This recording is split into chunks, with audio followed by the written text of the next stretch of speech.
Hello and welcome back to One Trek Mind with me, Raptor. And me, Michael. And today we're going through the second to last episode of Season 5 of Lower Decks, Fissure Quest, and this one is quite the episode. The episode starts with our crew, which I'm going to refer to from now on as the Prime Universe crew, discussing the whereabouts of the transporter clone Boimler who was sent to the Titan, where the episode is going to basically be with for the rest of it. We learn that transporter clone Boimler is chasing down the people creating the unstable quantum rifts in a blacked out, possibly Section 31 Defiant class called the Anaximander, I think is the name of the ship. I think so. He has quite a ragtag crew with him: T'Pol, Curzon Dax, Elim Garrick, an EMH of Julian Bashir, who Garrick is married to, which is nice to see. Finally. They beam aboard a escape pod from a quantum reality which has a Harry Kim in it, or rather another Harry Kim, because it turns out most of the crew of the Anaximander are Harry Kims. This is a running joke. And all ensigns, except for the new one.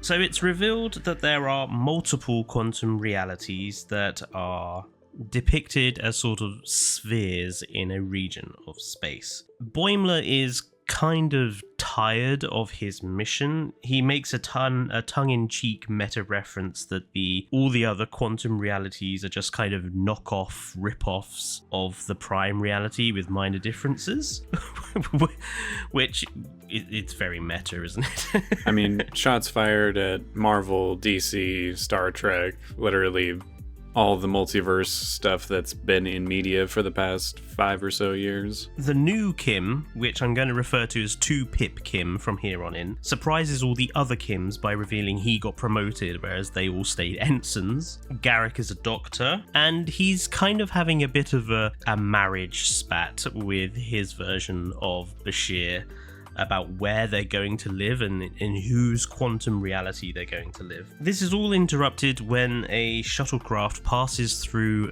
another rift, and it's revealed to have on board a different quantum version of Mariner. She is a engineer rather than a sort of go-getting command officer. She's almost the complete opposite to Prime Mariner. She's a lot more careful, a lot more reserved.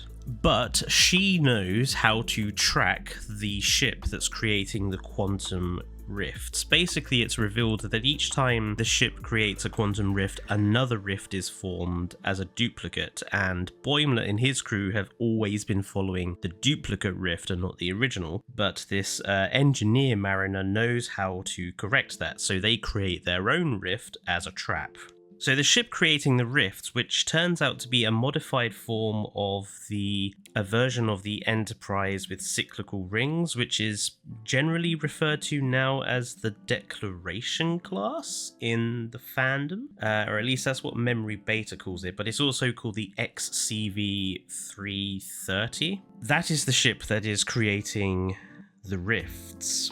They give chase, they disable the ship, but Dax fires when they're in the process of moving between rifts. It causes damage to the Anaximander and also downs this unknown vessel onto a boggy planet with sort of hostile members of a species that look like axolotls. I think they're the creatures with the weird gill things, aren't they? That's the one. They did look very cute until they started attacking. Yes, they're not particularly happy. In prison, it's discovered that the crew of the other ship, which is called the Beagle, is manned by a bunch of officers from the 2150s, including, of all people, Lily Sloan, who we saw in Star Trek First Contact as Zefram Cochrane's assistant. For want of a better term.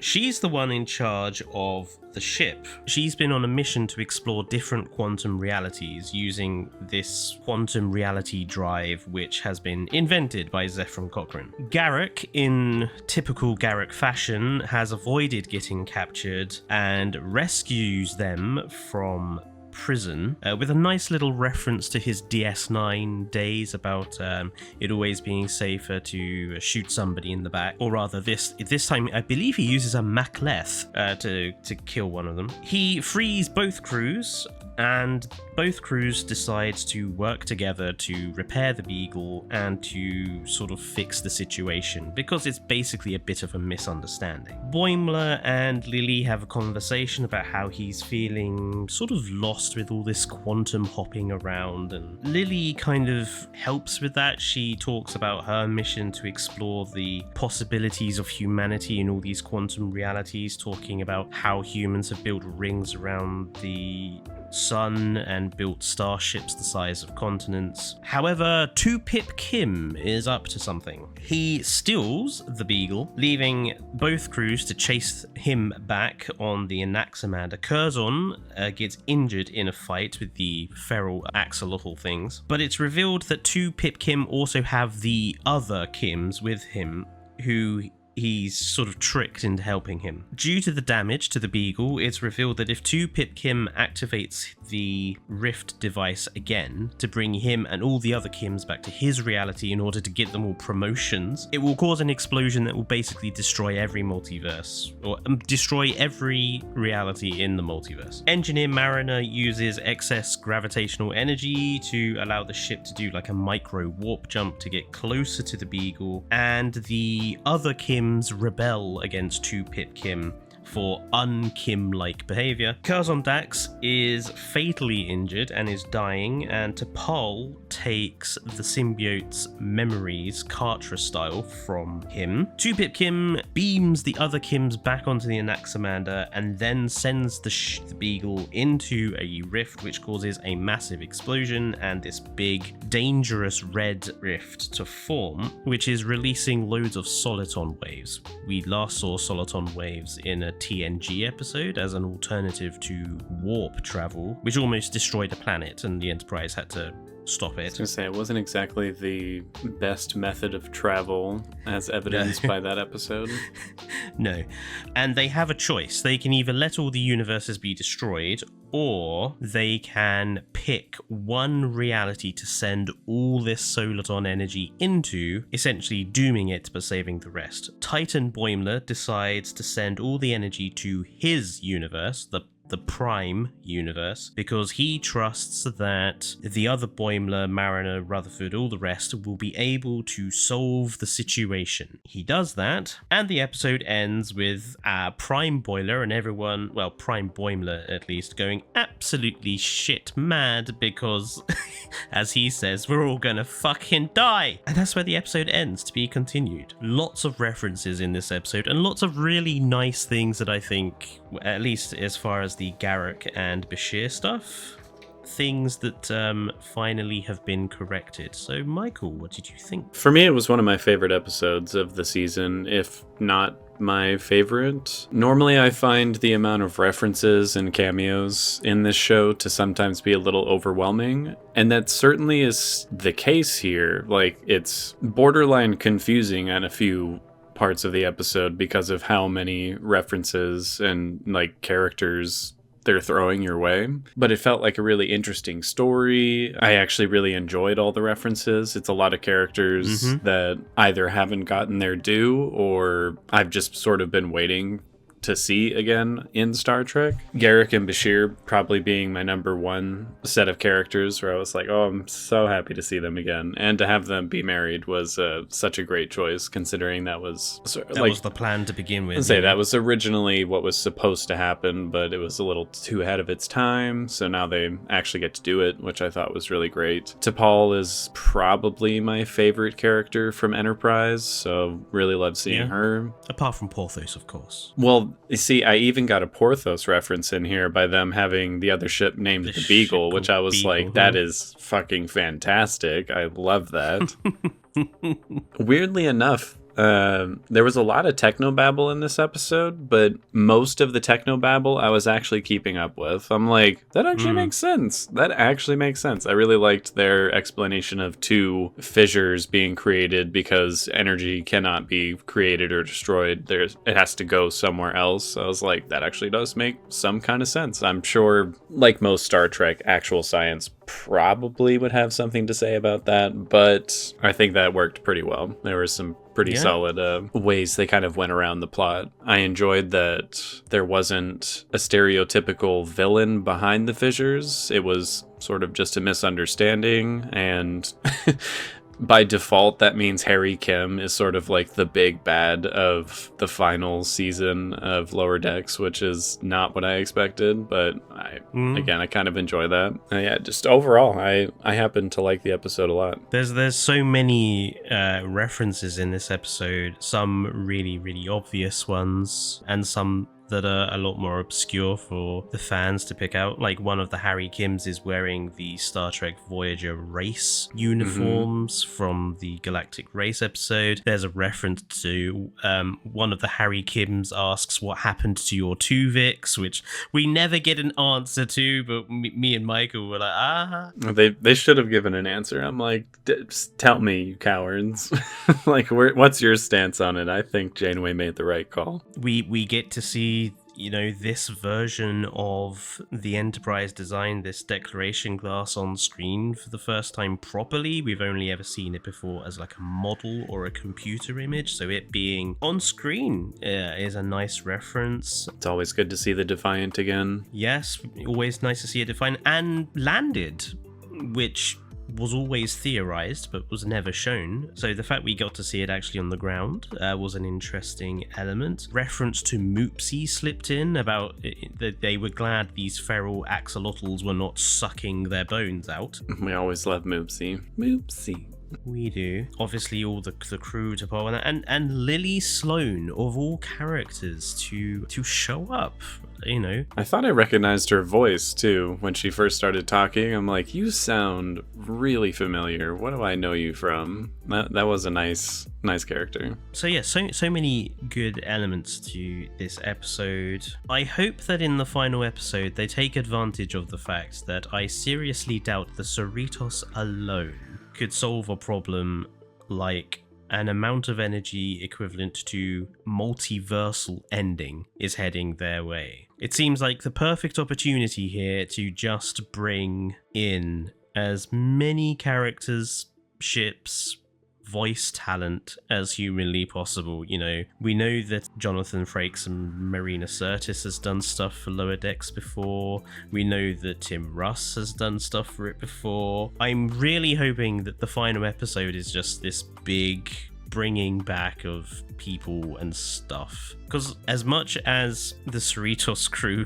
has revealed itself to be quite useful, I just don't think it's workable that they alone could solve this situation. It would be a missed opportunity to not, go all out for the very, very last episode. Like, I want to see Riker and Troy come back and all the various crews of people that they've met along the way. Like, it would be a good opportunity to throw in some more. I mean, they could throw in some ships and characters that we haven't got to see on the show before. Yeah. If Janeway shows up, I'll lose my fucking mind and it'll be the best episode that's ever existed for Lower Decks. And I have pretty much nothing to say against this particular episode. I thought it's a wonderful idea for the episode, and I do like the meta commentary against, multi-universal stuff. I think that's very on the nose, because I kind of fully agree with Mr. Boimler. I did like that little bit though, about why Miss Sloan is doing all this, just because she wants to see humanity and all of its variations and,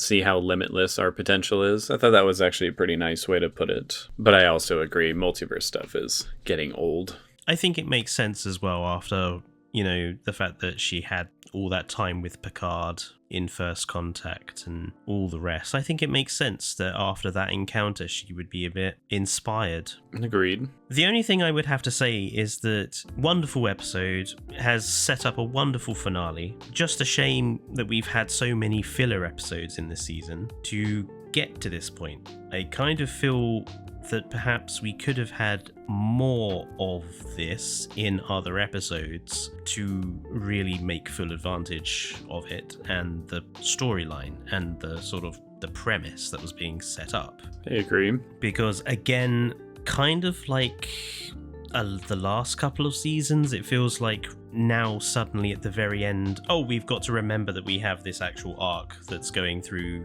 the whole season and we've got to wrap it up in the last 2 episodes. So that's my only criticism.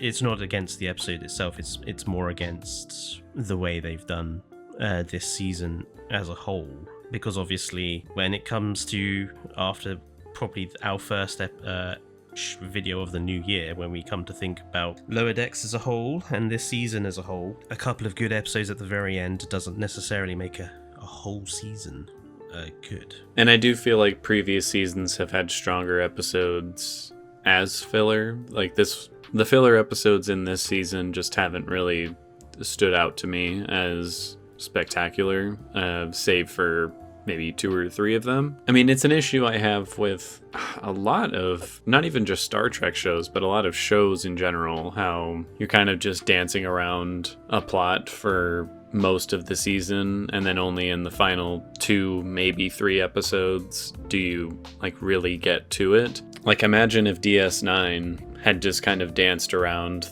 the war for its whole final season, and then in 2 episodes it wrapped up everything it did in like those final 8 episodes. It just would have felt really rushed and weird, and I still think the finale of DS9 is a little rushed anyways. Probably could have done with even more than it had. But yeah, that is kind of a criticism I have of a lot of modern media, taking an arc and dragging it out to the point that you only have 2 episodes to really deal with it. I feel like Discovery kind of fell into that problem in its final season. Picard fell into that problem in its final season. It's just something I wish they would get away from. Definitely. But overall, I thought this episode was entertaining. I would say that while there was some funny bits of this episode, I wouldn't call it a funny episode. It felt more like a nice sort of referential, warm episode, if you know what I mean. Like, There wasn't tons of humor. It was more, oh, look, it's nice to see Bashir and Garrick married and happy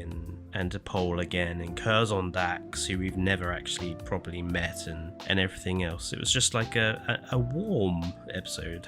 Yeah, and had its moments where, again, it knew when to take itself seriously. Like, even though it was kind of played for laughs, how Harry Kim just like killed himself and then doomed all reality. They took the actual situation of all reality being doomed fairly seriously and treated it as you would any live action Star Trek, so I appreciated that. T'Pol and Curzon's final moments were rather touching. I was surprised with how attached I got to Curzon Dax in like 20 minutes basically, so I was rather impressed with that. Let us know what you think down in the comments, and obviously we'll be watching the very final episode, which will be the last of the season. Obviously then almost kind of the week after it's Christmas, so there might not be, a video from us over that period. We'll probably do our next video in